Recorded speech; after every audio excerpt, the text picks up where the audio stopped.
Gusto naman kaya mga kabayan, naririto na naman ako at magpapakita na naman ako sa inyo ng masarap na luto. Manok ang ating lulutuin ngayon. Ayan ho. Dahil nagpapainit din ng ating non-stick pa na yan at lagyan na rin natin ng mantika. Tayo magpiprito muna diyan ng mga chicken legs natin. Nakay, masarap ito ay. Sana isubukan nyo din ang garnin luto. Hindi ko alam kung anong gusto nyong itawag din ay. Kahit ano, itawag ninyo sa luto nating arayan ha. Magpiprito muna tayo ng ating manok na parang isisirlaan naman natin yan. Hindi mo para palutungin utos na hindi yan. Sos marsi po. Yo, naku po, in slow mo. Ay talsikan na yung mantika. Ito yung kahapdi sa aking mga bisig-bisig mga kabayan. Tunay kayo naman ang pagpiprito. Tilamsikan pa rin naman yun. Paano ka naman hibasa? Ayan ho, ating kulubain. At nang maiwasan ng mga tilabsik, ay talaga namang napakasakit ay. Ayan ho, ngayon, itong ating mga drumstick na ito, o yung chicken legs na yan, kaya natin piniprito para mapalabas din natin natural na bangaw, mawala yung lansa niyan. Siyempre, mga kabat, sinisir din lang natin para mas maganda ho ang texture niyan sa ating pagluluto mamaya ng ating masarap na chicken na legs o chicken in black beans and shiitake mushrooms. Ayun mga kabayan, ating binalik ho at siyempre pinagugulong-gulong lang naman natin yan ang papagayan diyan at nang mamatay din yung dugo niyan sa mga pinagputulang iyon. Yan, pinapapagtambling-tambling lang natin ang papagayan. Huwag papagayan dapat at kinukulob-kulob mga kabayan. Talaga naman tilabsikang maigi yung ating mga chicken legs na yan o drumsticks kung tawagin. Sariwan-sariwa naman no yung ating manok na yan at syempre ay trusted yung ating binibilhan niya mga kabayan. How? Parang pwede na talaga naman tuloy ng tuloy ang tilabsik. Napakasakit mga kabayan. Ho, binuwasan na ho natin ng mantika at yan ay ating utay ng lutuin doon sa ating recipe ngayon. Itawag nyo na nga kung anong gusto nyong itawag mga kabayan. Basta rin ho pinaka-bottom line din masarap po ang lutong aray. Yan, tayo magsasangkot siya ngayon mga kabayan itong bawang. Siyempre, hindi mo pwedeng mawala din sa mga sangkot siya at mga ganitong klase ng luto. Ayan ha, ating sangkot siya lang yung ating bawang ngayon diyan. Ayan ho, pinagugulong-gulong natin sa karikip na mantikang yaan. At ngayon, lalahok na rin natin ang sibuyas. Yan, tunay naman, parang pwede na na itulaw, isus marsipaw, tunay kayaw.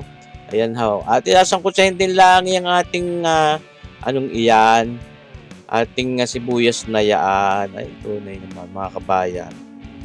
Nakakapatakam na kaagad ay tunay na pagkagaran ng luto. Ako nga naman hindi laging adobo lang, hindi laging kung ano-ano mga chicken curry lang ginagawa natin lutaw. Tayo pwedeng mag-imbento ng ating sariling recipe.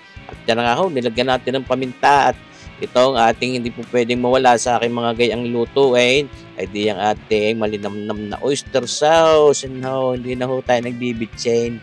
At yan ho, talaga napakasarap ng oyster sauce na yan mga kabayan. Lalo't kung ang inyong gagamitin mamasitas. Ay nako, panalong panalo. Mga kabayan, bikini men.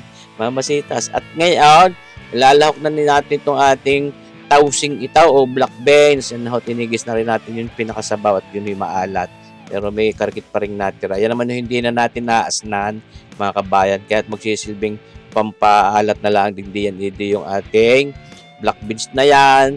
Tapos yung ating pagkakapag-marinate dun sa ating chicken legs na yan. May karikit na rin naman yung toyo oyster sauce, karikit na asin. And how ating binabanto-bantuan lang ng ng tubig at nang hindi magtutong.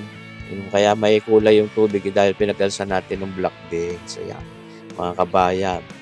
Ay talagang tayo mag-imbento ng ating mga sariling luto at mga sariling recipe at madidiscover ninyo yung kasarap din naman nga.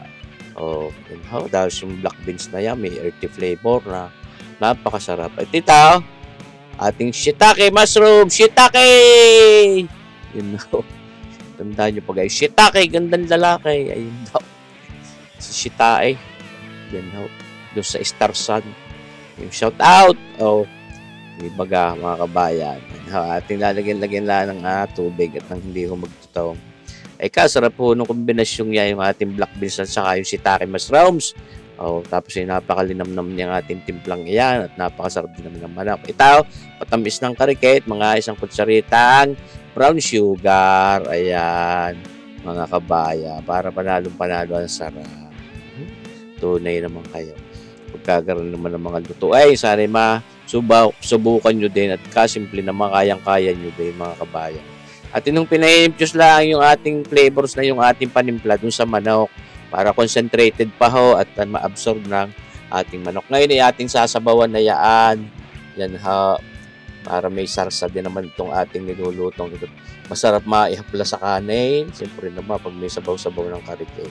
Yan naman magre-reduce pat palalambutin natin diyan sa sabaw na yan. Yung ating chicken legs na yan, mga kabayan. Yan ho, ating pang-akindihan ng yan ay lumambot diyan. Halo-haluin pa rin. Yan ho.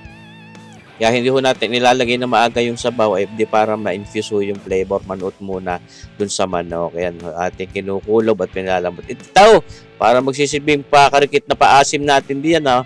Karikit na may pakla, yung red wine na yan. Kita yung mga isang jigger nung red wine at pampasarap lalo. Pwede naman kung wala kayong red wine. Pwede naman yung gamitan ng ng kalamdeng o kalamanse o pwede ding vinegar. Nasa sa inyo. Basta may karikit lang kung pakla o asim yung ating red wine na ginamit. Pwede rin hong Coke, pwede rin ang Sprite. Nasa sa inyo ho. Ako gusto ko yung red wine. At ito, lalagyan natin ng pampadami para may ibang malalantakan. Hindi yung itlog ng manok na ating pinakuluan at ating inihalbos, inilabon. Medyo hard-boiled na yan. Pero hindi mo talaga napakatigas. Maganda ho ang lalaga natin yung ating itlog ng manok na yan. Kung may itlog ng pogi, itlog ng pogi. Itlog ng pugaw, kayong gustong ilagay, ay pwede rin mga kabayan. Ay, kita nyo ba mga kabayan, nag-aayaya na ang sarap niyan. Ito ko nga, pagre-reduce pa ho yung sabaw natin yan. At yan, medyo gagamitan din natin ng karikit na parang pampalapot, na cornstarch, maya-maya. Yan ho, pagka talagang malambot na yung ating manok, yan mga kabayan. Kita nyo ba ito? Pagkagarin naman ang inyong mapapahayin sa habag ng lantake, mapapa-unrice ka. Walang kaduda-duda mga kabayan, di ba ga? Yan huy ating kinukulo, binabalik, pinalalambot yung ating manok na yan, mga kabayan. Talaga namang Ito, palalaputan na natin ang ating mga isang kutsaritang cornstarch na binanaw ko sa tubig. At utay-utay natin nilalagay. Dapat ay medyo malakas-lakas din ang apoy at ng sagay. Maganda ang paglapot niyang ating sarsa. Nako, ay pagkakainitan ng kanin. Panalong-panalo yan. Mabahaw, masinangag. Po, pwede yan. Ating nilutong iyang chicken in black beans and shiitake mushrooms. Ayun. Mga kabayan, pinangalanan ko na. Kung ano pang gusto nyong itawag diyan, kung gusto nyong tawaging ayon sa inyong kagustuhan, po pwede naman mga kabayan. Diba ha? Chicken legs with black beans and shiitake mushrooms. Ayan. Nag-aayaya. Ang sarap. Tabi sa kwan. Kung gusto nyong samahan din ng mga bok choy, mga Chinese petchay, po pwede din. Para kung gusto nyo lagyan din ho ito ng mga star anise o mga laurel o bay leaves pwedeng tawagin natin itong parang style patatim ang timpla. Kung gusto nyo lagyan ng mga tahuri, di parang humba na yan.